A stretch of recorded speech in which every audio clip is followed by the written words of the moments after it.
외국 사이트에 올라온 좋은 글이 있어서 제가 번역을 했습니다.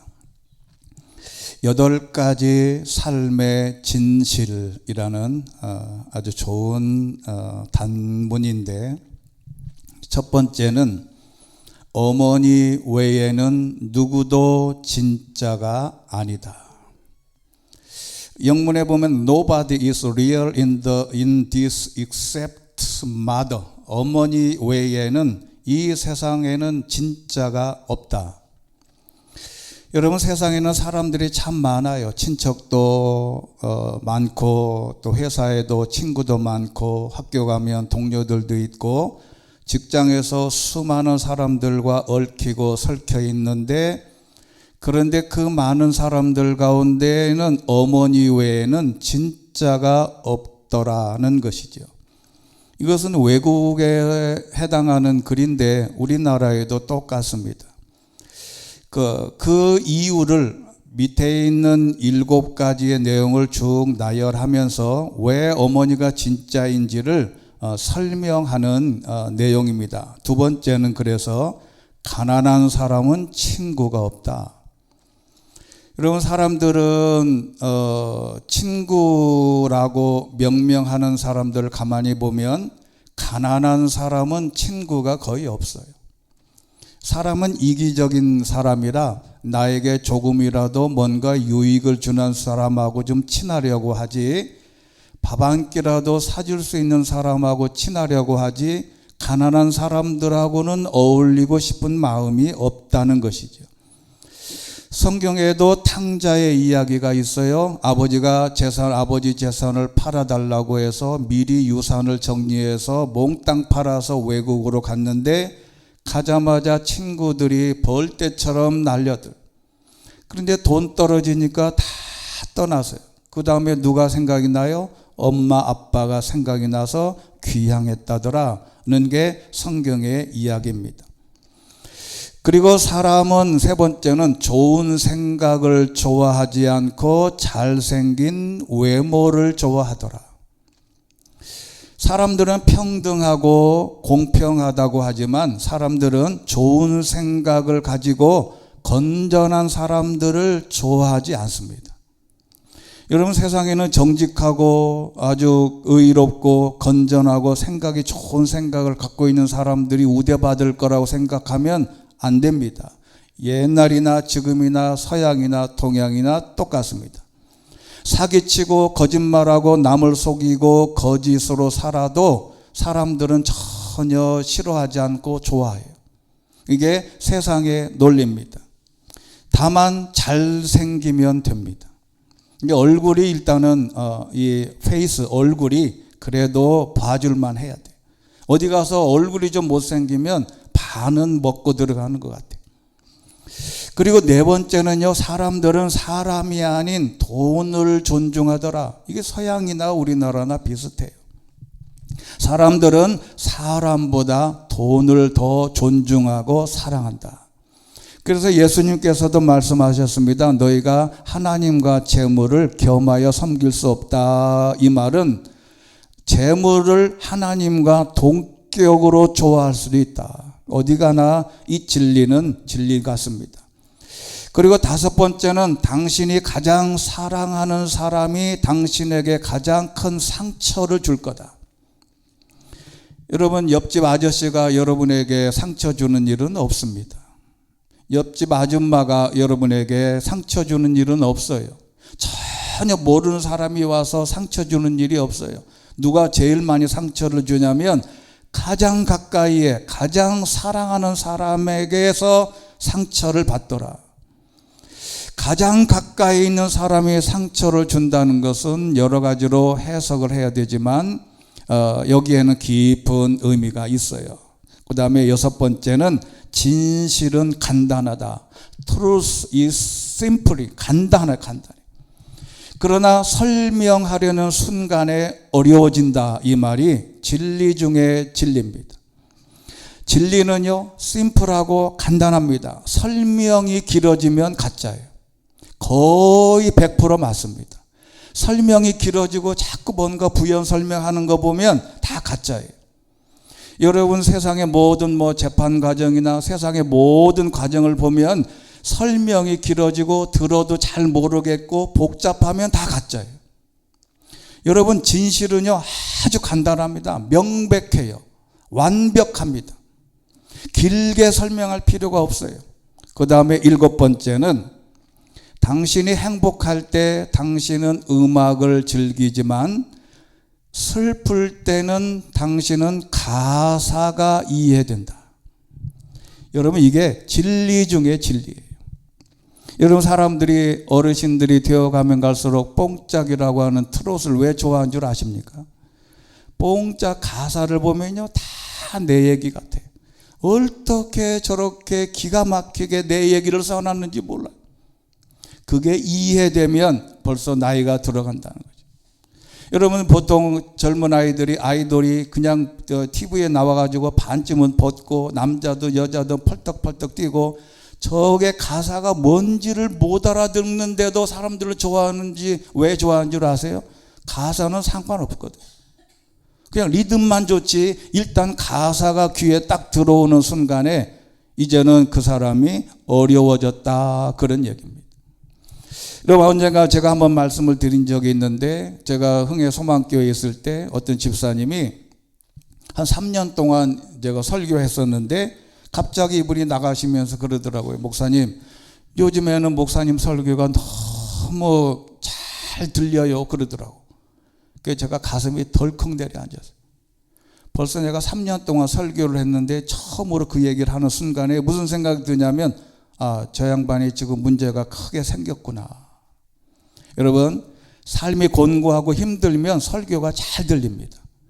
그런데 곤고하지 않고 삶에 아무런 문제가 없는데도 설교가 잘 들리면 그게 진짜 크리스찬의 놀라운 모습이에요. 여러분 아무런 나에게 어려움이 없는데도 설교가 잘 들려온다. 그게 큰 은혜입니다. 근데 대개는 자기가 어려워지면 가사가 슬프면 가사가 들려오더라. 그리고 사람을 정의하는 데는 두 가지 요소가 있더랍니다. 하나는 인내심이에요. 어려울 때, 화날 때, 세상에 이해가 안 될 때, 내 마음대로 안 될 때 도저히 저 사람은 왜 그럴까? 라고 내 안에서 열불이 나는데도 인내심을 가지고 참냐 못 참느냐가 그 사람에게 인격과 상태를 설명하더라. 그리고 아무것도 없을 때의 태도, 그리고 모든 것을 가졌을 때의 태도, 여기에 그 인간의 모습이 담겨 있더라는 것입니다. 사람들은 아무것도 없으면 너무 비굴해져요. 밥 한 끼 얻어먹으려고 너무 비굴해져. 그런데 모든 것을 가지고 나면 사람이 변해서 교만해져요. 이게 그 사람의 특징인데 이 6가지, 7가지 내용을 종합해 보면 무슨 얘기냐면 사람들은 한마디로 정상적이 아니다. 여러분 세상 사람들을 기독교인의 관점으로 보시면 안 돼요. 그건 굉장히 마음이 아픈 적이 많아요. 저 사람 왜 이렇게 정직하지 않을까? 하나님의 말씀대로 왜 그럴까? 그런데 세상은 그렇지 않습니다. 세상은 가난한 사람들을 친구가 없고요. 외모를 좋아하고 돈을 사랑하고 가장 가까이 있는 사람이 상처를 주고 진리가 왜곡돼서 설명이 길어야 되고 행복할 때는 음악을 즐기지만 마음이 괴로울 때는 가사가 귀에 들려온다는 것은 이게 모두가 다 사람들은 정상이 아니다. 그러면 누구만 진짜냐? 하지만 어머니만 진짜다. 어머니만 자녀를 대할 때는 진짜라는 거죠. 그가 어쨌든지 간에 엄마는 자녀들을 바라볼 때 자녀하고 관계에 있어서 엄마가 진짜다. 엄마만. 그래서 또 하나의 글을 소개하고 싶은데 나의 첫 번째, my first. 제가 이 글을 보고 너무 감동을 받아서 제가 이 가사를 갖고 한번 곡을 써보고 싶어요. 우리나라의 어머니 어버이날 되면 나실 때 괴로울 이 찬양 이 노래만 많이 부르는데 당신은 사랑받기 위해 태어난 사람, 이런 곡처럼 대한민국 사람들이 이 어버이날 때 불렀으면 하는 가사가 여기 있어요. 제가 이것도 영문으로 되어 있는 건데 첫 번째만 제가 읽어보겠습니다. My first restaurant, my mother's breast. 나의 첫 번째 식당은 어머니의 젖가슴입니다. 나의 첫 번째 화장실은 어머니의 무릎이고요. 여러분 다 이 말 이해하시죠? 어머니는 첫 번째 식당은 어머니의 가슴에서 나오는 젖을 먹고 살았어요. 그리고 어린아이는 기저귀를 차지 않으면 똥오줌을 엄마 무릎에다 다 싸요. 그러니까 첫 번째 화장실은 어머니의 무릎이에요. 그리고 내 첫 번째 학교는 어머니의 부엌이었고 나의 첫 번째 선생님은 나의 어머니였습니다. 나의 첫 번째 의사는 우리 엄마예요. 나의 첫 번째 체온계는 어머니의 손가락입니다. 나의 첫 번째 친구는 바로 우리 엄마고요. 내 첫 번째 옷장, 화장대, 드레스는 우리 엄마예요. 나의 첫 번째 차량은 엄마 등이었어요. 차가 아무리 좋아도 첫 번째 태어나서 엄마가 등에 업고 다니는 바로 그 첫 번째 자동차 차량이 어머니의 등이었다. 그리고 가장 마지막 나의 첫 번째 음악은 엄마의 심장 소리였습니다.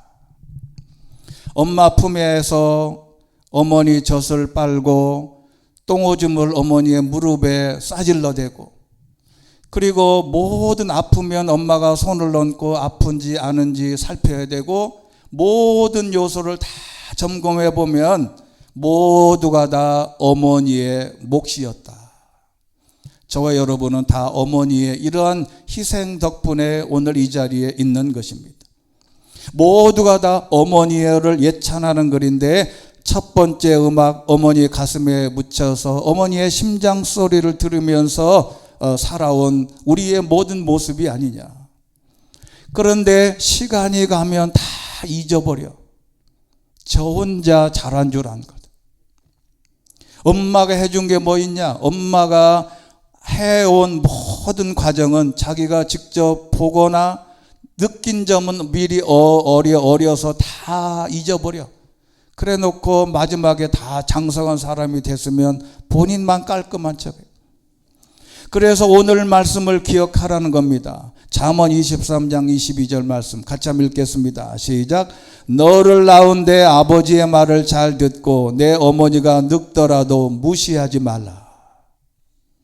여러분, 무시라고 하는 말은 부즈라고 하는 히브리어인데 무례하게 하다, 얕보다, 멸시하다, 모욕하다라는 뜻이에요. 여러분, 여기 보면 아버지의 말을 잘 듣고, 아버지는 늙어도 자녀들이 무서워하는 것 같아요. 그래서 여러분, 가정에 아버지가 없으면 아이들이 버릇이 없어진다 그러잖아요. 엄마가 10마디 해도 안 듣는데 아버지가 한 말만 딱 하면 듣잖아요. 그러니까 아버지 말을 잘 듣는다니까. 근데 엄마는 이렇게 은혜를 입고 잘 자라왔고 잘 성장했는데도 다 잊어버리고 엄마가 늙으면 무시해버리는 거예요. 그냥 무례하게 돼. 엄마가 뭐라라 그러. 여러분, 송아지는요 낳자마자 걷습니다. 저도 시골에서 자라서 송아지 낳으면요 이 송아지가 막 비틀비틀거리다가 1시간도 안 돼서 일어나가지고 어미 젖으로 다가가서 젖을 빨아요.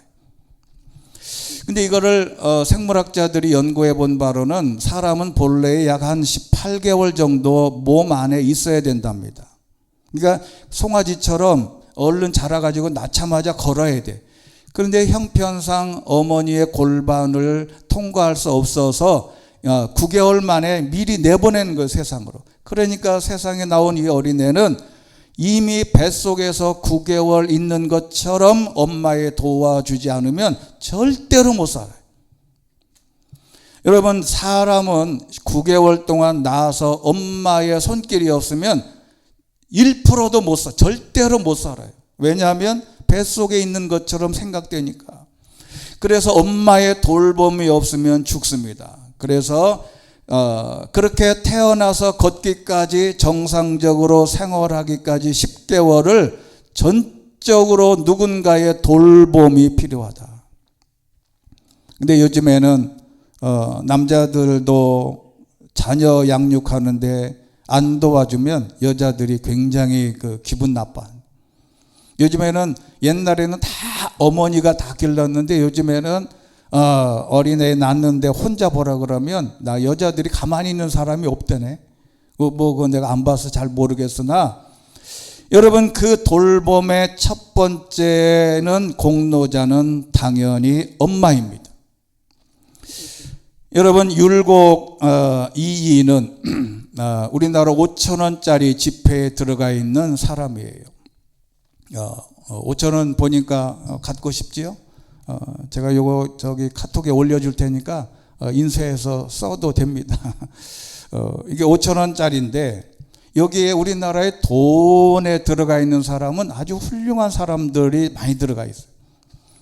이 율곡이는 1536년에 음력 12월 26일 성탄절 이제 음력인데 다음 날 태어났는데 이 양반이 워낙 천재라 13살 때 과거에 도전해서 1등을 한 거예요. 우리나라 말로 말하면 사법고시 1등 했어요.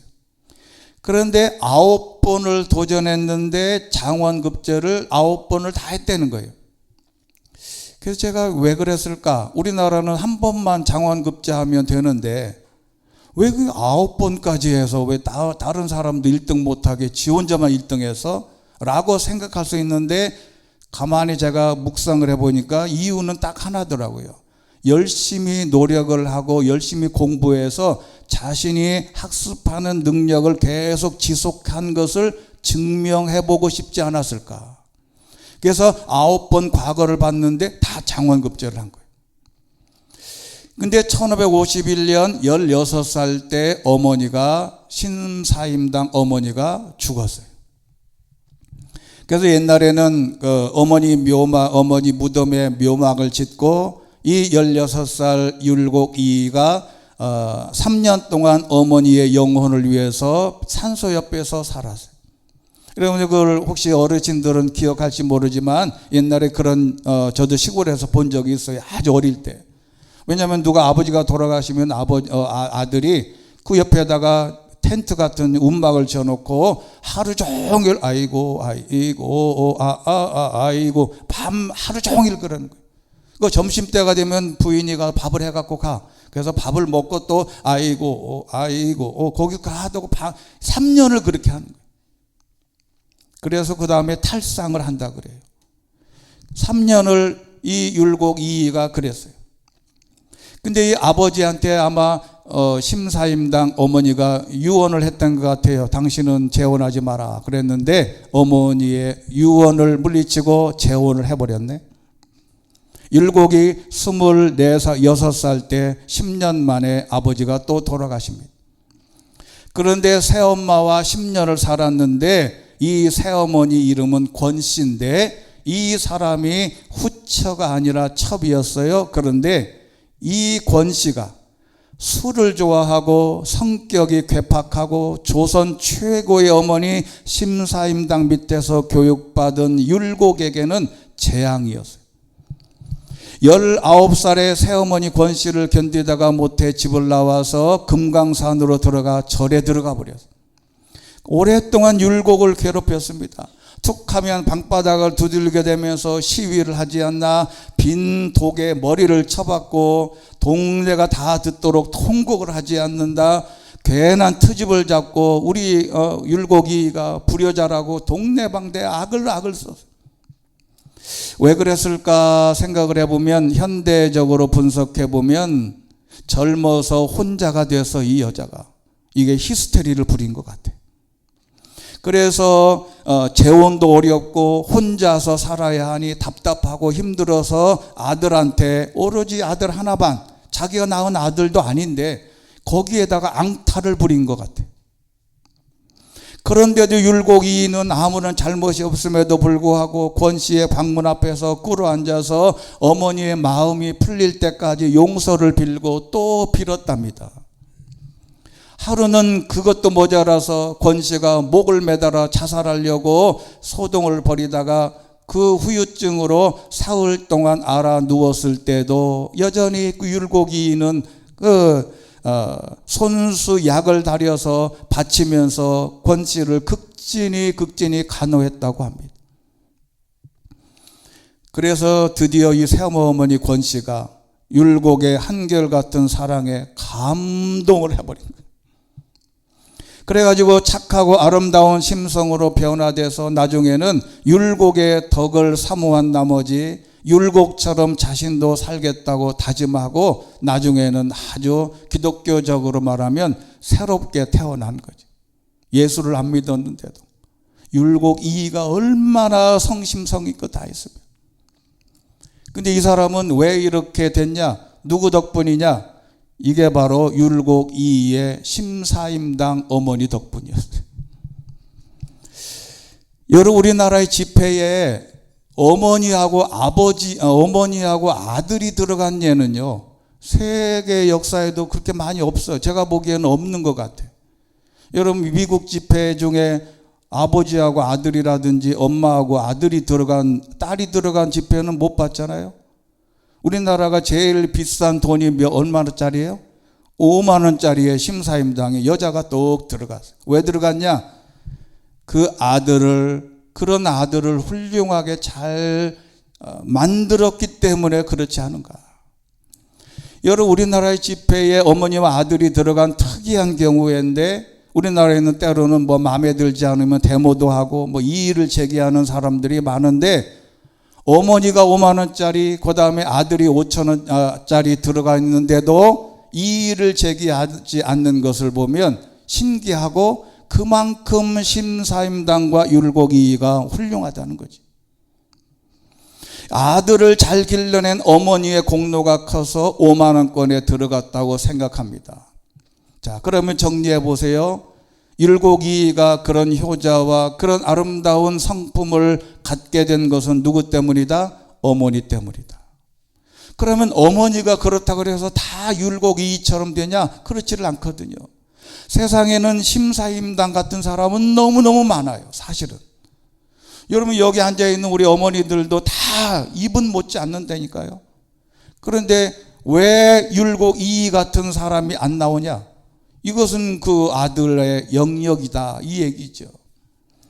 자, 그러면 어떻게 하는 것이 진짜 효도요, 사람의 도리를 하는 거냐? 여러분, 우리나라에 처음에 기독교가 들어왔을 때 제일 큰 선교의 걸림돌은 제사였어요. 여러분 잘 아시죠? 제사.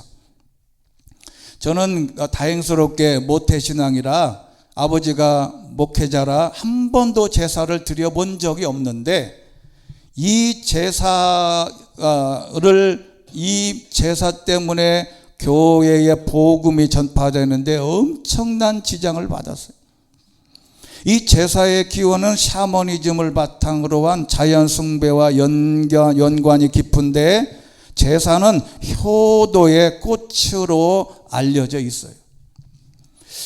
조상의 넋을 기리고 은혜에 보답하고자 후손들의 마음을 다해 예를 올리는 전통 문화인데 당시에는 불교 국가였기 때문에 제사를 지내지 않다가 고려 말부터 이제 유교가 들어오면서부터 그리고 이제 고려 말 이 불교가 쇠퇴해가고 그 다음에 유교가 유입되면서 조선시대에 널리 장려됐는데 그 다음에 여기는 양반들만 조정의 중신과 양반들만 행했어요. 그러다가 평민에게도 일반화됐는데 왜 따라했을까? 우리도 제사 지내면 승급할 거다 그런 생각을 가졌는데 왜 제사 지내냐? 딱 하나입니다. 죽은 조상신이 후손을 지켜주고 복을 준다는 기복사상에 기인한 거다. 한마디로 말하면 살아있을 때에는 아무런 도움을 주지 못하지만 죽어서 귀신이 되면 나를 도와준다. 만약에 내가 제사를 안 지내면 아버지 귀신이 아들을 해코지한다. 여러분, 그런 부모가 어디 있을까요? 그런데 조상 제사를 우상 숭배로 천주교도 처음에는 금지했어요. 그런데 교황 비오 12세라는 사람이 이거는 제사가 아니고 중국에서 말하면 중국에서 넘어왔는데 이것은 그냥 의식이지 이것은 우상 숭배가 아니다. 그래서 천주교는 다 허락을 했어요. 근데 천주교는 제사 지내고 술도 먹고 사제들이 세미나하고 밖에 나가서 다 담배 피고 세미나 끝나고 밥을 먹고 맥주로 다들 마시고 해요. 그런데 개신교는 제사를 우상 숭배로 여기기 때문에 제사를 지내지 않습니다. 제사는 완벽하게 이것은 분명히 우상 숭배예요. 왜? 아버지의 신적 개념으로 승격해서 나를 도와준다고 생각하니까 이것은 그렇지 않다. 그래서 성경에서 말하는 제사는 달라요.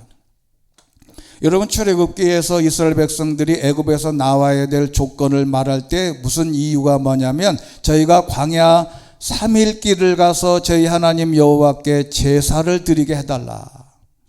근데 여기 희생 제사는 간단합니다. 동물을 사육하다,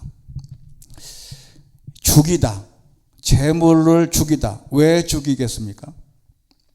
여러분, 이 제사의 개념을 잘 생각해야 돼요. 제사의 개념을 우리가 말하는 우리 기독교에서 말하는 요 제사의 한문과 그 다음에 일반적으로 우리나라 전통에서 드리는 제사가 한문이 똑같아요. 근데 제사가 완벽하게 반대인데 여러분, 왜 동물을 살육하냐? 간단합니다. 내가 죄 때문에 내가 죽어야 되는데 내가 못 죽으니까 동물을 대신 죽이는 거예요.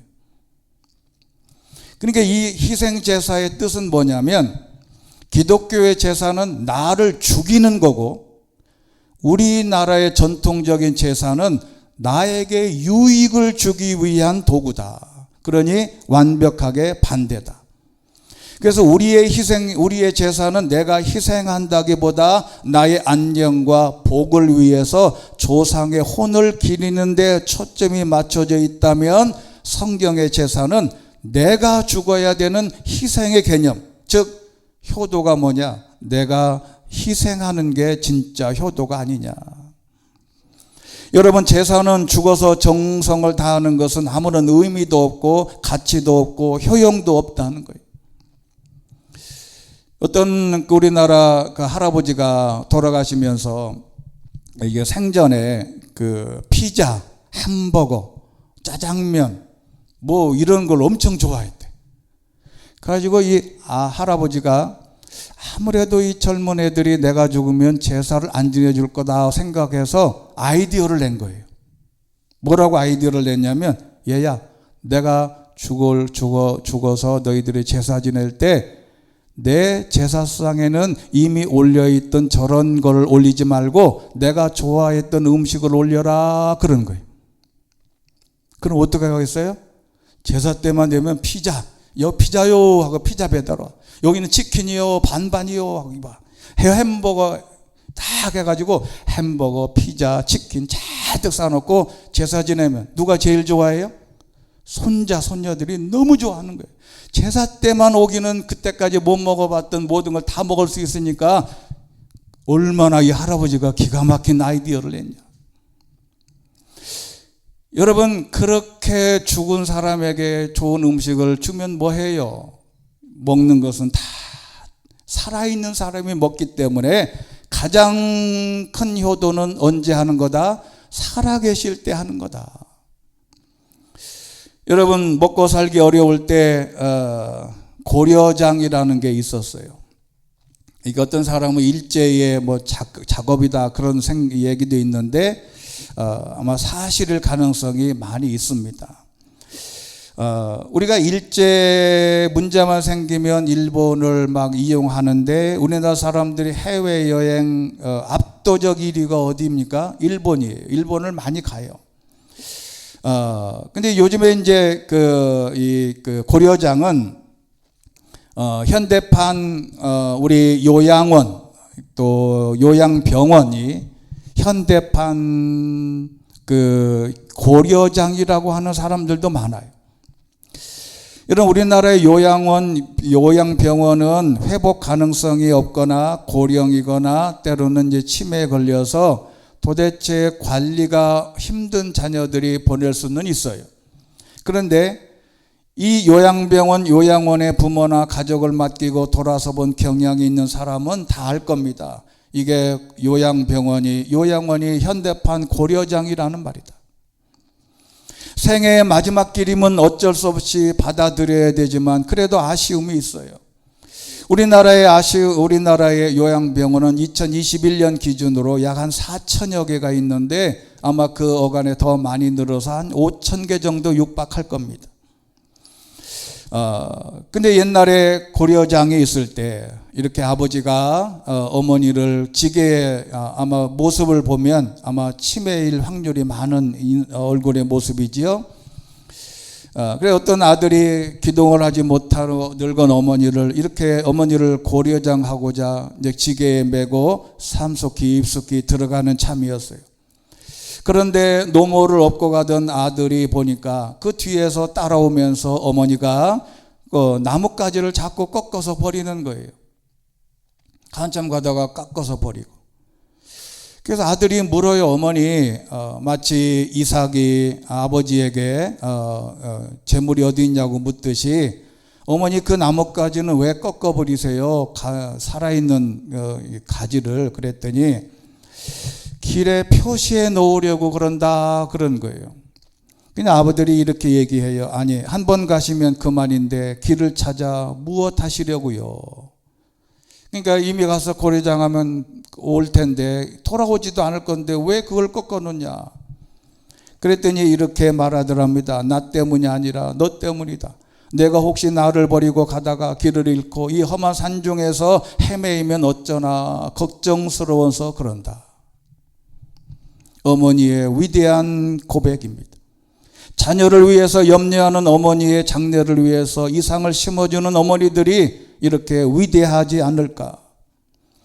그런데 반대로 이런 이야기도 있습니다. 고려장을 하러 가는데 하필이면 아들을 데리고 갔다네. 산속 깊숙이 가서 어머니를 모셔두고 그리고 지고 갔던 지게를 가지고 오면 어머니 생각이 날 것 같아서 어머니 머리맡에다가 지게를 벗어놓고 내려가려고 했어요. 그랬더니 뒤따라오던 아들이 얼른 가서 그 지게를 지는 거예요. 그래서 아버지가 물었어요. 그거 지고 가면 엄마 생각날 때 나서 놓고 가려는데 왜 그 지게를 지고 가냐? 그랬더니 아들이 아주 충격적인 말을 합니다. 나중에 아버지 고려장 할 때 쓰려고 가져가야 됩니다. 그거를 왜 아버지가 몰랐을까?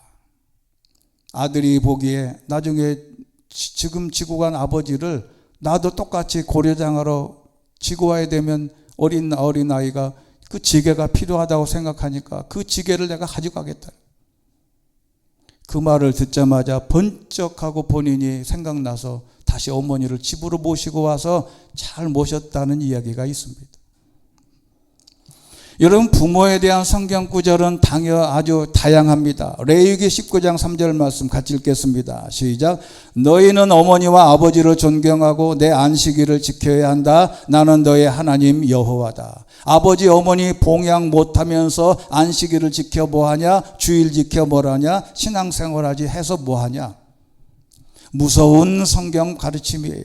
신명기 5장 16절은 너희 하나님 여호와께서 너희에게 명령한 대로 너희 부모를 공경해라.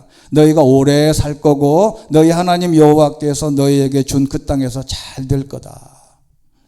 신명기 27장 16절에 있는 말씀, 자기 아버지나 어머니에게 함부로 하는 자는 저주를 받을 것이다. 모든 백성들은 아멘하라.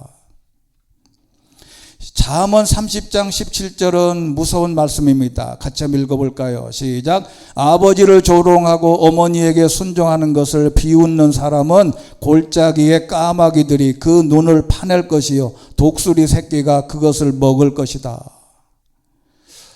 야, 어떻게 이런 말을 그렇게 했을까? 아주 불효자는 하여간 독수리가 가서 눈을 파먹는다는 거지. 그래서 오늘 본문 가장 중요한 에베소 6장 1절, 이것은 다 잘 아는 본문이죠. 주 안에서 부모에게 순종하라. 그런데 중요한 것은 아버지들에게도 어머니들에게도 하신 말씀이 있어요. 그게 뭐냐면 4절 말씀입니다. 같이 읽겠습니다. 시작. 아버지들이여 여러분의 자녀들을 노엽게 하지 말고 주의 교훈과 훈계로 양육하십시오. 내 생각으로 훈계와 양육하지 마라. 내 판단대로, 내 방식대로, 하나님의 방법대로 하는데 노엽게 하다, 이 말은 경노하게 하다, 화나게 하지 마라. 아버지라는 이름으로, 어머니라는 이름으로 막대해서 이 어린아이가 막 억지로 화를 내게 하지 마라. 그래서 로마서 12장 2절, 세상은 어떻든지 간에 이 말씀을 기억해야 됩니다. 시작. 여러분은 이 세대를 본받지 말고 오직 마음을 새롭게 함으로 변화를 받아 하나님의 선하시고 기뻐하시고 온전하신 뜻이 무엇인지 분별하도록 하십시오. 할렐루야. 이 세대를 본받지 마라. 세상이 어떻든 하나님의 말씀대로 순종하면 행복하게 잘 산다. 마지막 한 예를 들고 말씀을 맺겠습니다. 옛날에 임금님이 시골로 행차하게 되었답니다. 이것은 이제 현대판이지만 옛날에는 보기에 엄청났겠지요. 모든 사람들이 이제 궁중에만 있다가 이 임금이 행차하는 날만 밖에 나와서 임금이 어떤지 얼굴을 겨우 볼 수 있는 거지. 그래서 지금은 TV도 이렇게 유튜브도 텔레비전도 있고 해서 다 사진도 있고 하지만 그때서는 실물이 아니고서는 못 보니까 멀리서 이 소식을 들은 시골에서 할머니 한 분이 누워서 거동이 불편해요. 이제 아들에게 말합니다. 얘야, 나 말인데 임금님 얼굴 한번 보고 죽었으면 좋겠다. 그랬더니 효자 아들이 그러면 가시지요. 그래가지고 어머니를, 그때 당시 승용차가 있겠어요, 무슨 리어카가 있겠어요, 어머니를 업고 70리길을 갔어요. 가서 단단히 아이처럼 업고 가서 이제 보라고 이렇게 가까이 갔는데 임금님이 이 모자를 딱 본 거예요. 야, 그래서 불렀어요. 멈춰라. 너 어쩐 일이냐 그랬더니 어머니가 임금님을 보고 싶다 해서 제가 이렇게 모셔왔습니다. 그랬더니 임금님이 참으로 효자로고, 그래서 그 아들에게 상을 후하게 주고 잘 먹고 잘 살았대요. 근데 그 소문이 퍼지자 다른 마을에 아주 못돼 먹은 불효자 중에 상불효자가 그 소식을 듣고 너무 배 아픈 거예요. 그래서 안 가겠다는 어머니를 그냥 억지로 그냥 등에다가 메고 강제로 행하실 길목에 빨리 앞서가서 서 있었어요. 그랬더니 임금님이 또 눈에 띄고, 야, 이 동네에는 효자도 많구나. 기특한 일이다. 너는 무슨 사연으로 어머니를 모시고 왔냐 그랬더니 앞에서 설명한 걸 들었지요.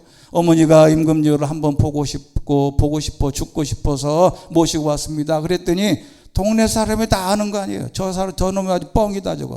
저거 완전히 흉내 내는 거다. 옆에서 막 이바구를 했어요. 임금님한테 고자질을 한 거죠.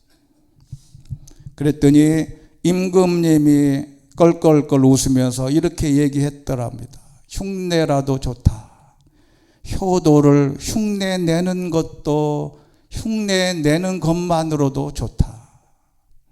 제가 보기에는 그 임금이 훨씬 더 훌륭한 사람이에요. 여러분, 문제는 현재 우리가 살아계실 때 잘하는 것. 잘하면 부모도 행복하고 우리도 하나님 뜻 안에서 행복하고 건강하게 오래오래 산다고 하나님이 말씀하셨으니 이 하나님의 말씀 한번 믿어보고 순종해서 하나님께 영광을 돌리는, 그리고 행복해지는 우리 성도들 될 수 있게 되기를 주의 이름으로 축원합니다. 은혜가 풍성하신 하나님 아버지, 우리는 살아계신 아버지 어머니에게 믿음의 말씀대로 효도하고 잘하고 생전에 잘 섬겨서 우리에게 복 주시겠다고 하는 하나님의 축복의 말씀이 우리 가정에, 우리 교회와 우리 민족에, 그리고 우리 가문에 또 현실화 될 수 있도록 하나님이 축복하시고 인도하여 주시옵소서. 예수 그리스도 이름으로 기도드리옵나이다. 아멘.